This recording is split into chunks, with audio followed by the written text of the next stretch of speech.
I feel stuck co-parenting because this whole experience is not the way that I wanted it to be. About to be a living hell, man. She gonna piss you off all the time.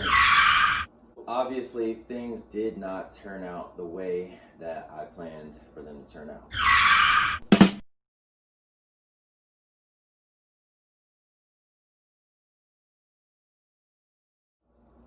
So that makes me think of like one of the hardest parts is just the idea of coexisting with each other when you know it's done. Like when we were together, seeing all those signs, her not talking to me that much, her always like on her phone, texting away, it made me wonder crazy stuff. I'm like, who's she talking to? Is she talking to a dude? Is she talking to this person, that person? Is she talking to this other guy that I was concerned about, like, 8 months before?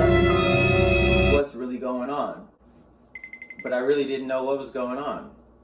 But honestly, I knew it was coming to an end. I knew this. I knew this during pregnancy. She said she's gonna keep the baby, so the best thing I can do is try to do the best I can, because I know regardless of what she wants, I want her. I wanted to be with her forever. And I knew that this was going downhill. So being that I wanted her and she said she's gonna keep the baby, I'm like, well, this is my shot. I didn't question it. I remember back the first time she dumped me, that sucked. Oh my God. That was like the main big breakup. So it's two breakups. It was that big breakup, and then it was a breakup after she had my child. But it was that first breakup, I was so hurt, and I knew she was done. I think one thing that she said to me that always stuck with me is that she wanted to test the waters. Test the waters.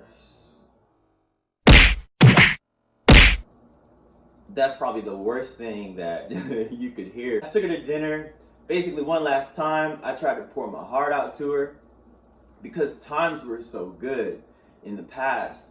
I thought surely like she'll be open-minded to it.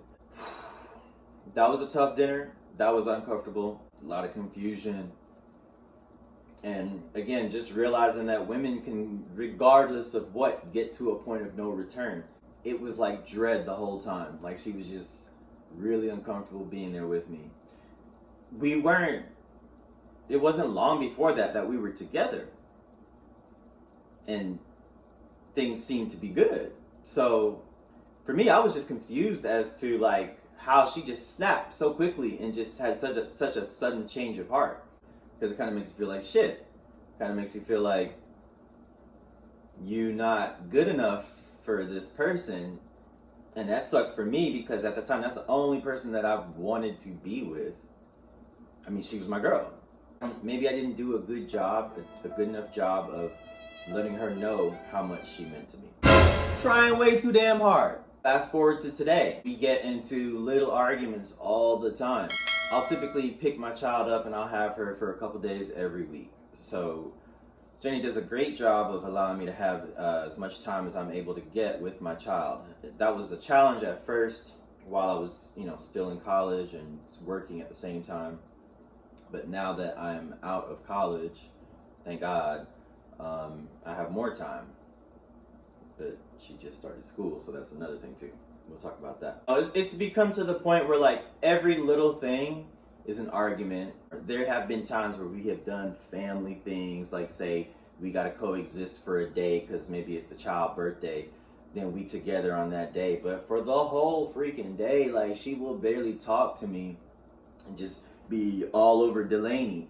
Like I remember her last birthday, we spent the whole day together because when she turned 4, that was the day we actually got Delaney's ears pierced for the first time. So we both wanted to be present for that. It was supposed to be a happy day. It was peaceful. There was no arguments. But it's just like the whole day, like say we're like walking in the mall, I've got Delaney's hand, she's got Delaney's hand on the other side, and it's like, she's barely talking to me. Talking to your daughter. Daddy right there, barely acknowledging me. She does that kind of stuff. Like if I ever go to her place, and I'm there, I'm talking to Delaney, then she's talking to Delaney. And Delaney loves us both, but Delaney will talk to us both.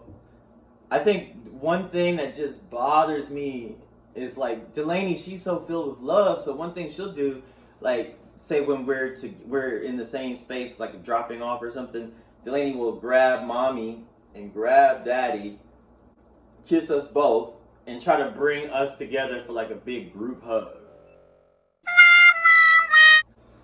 And we always do it, you know, but we're both kind of like, because I know she don't like me, and I don't want to be hugging on somebody that I know don't like me.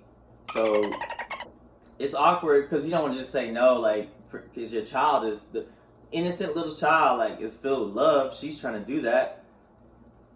Oh, I hate that.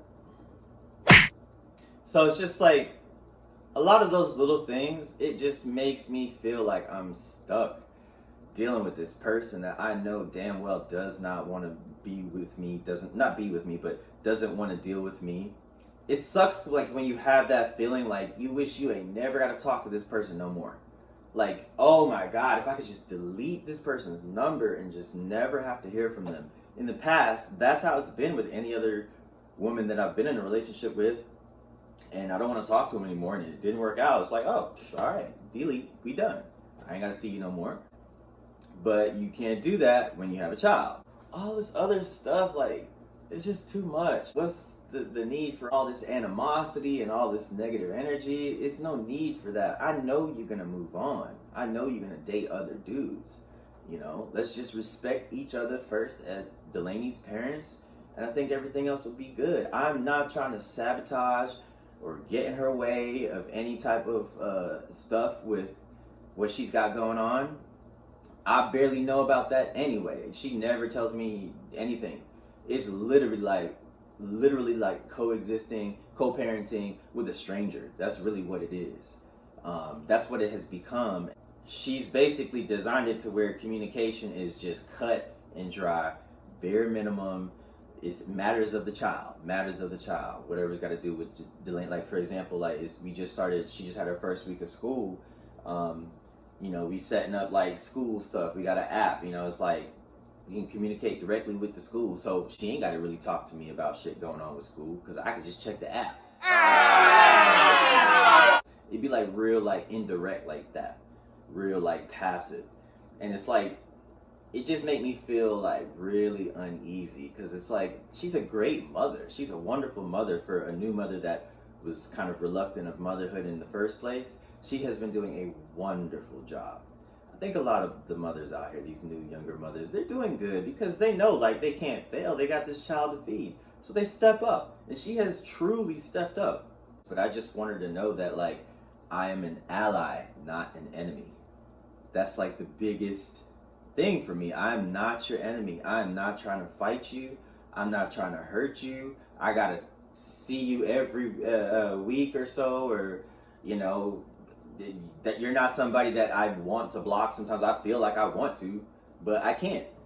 Yeah, dancing with fatherhood. We being frank, okay? No sugarcoating. That's how I feel. So, what do you think about that? Was that harsh? Am I being inconsiderate? Or do you agree with me? Let me know how you feel in the comment section. Like this video if it meant anything, and subscribe to my channel. Cheers.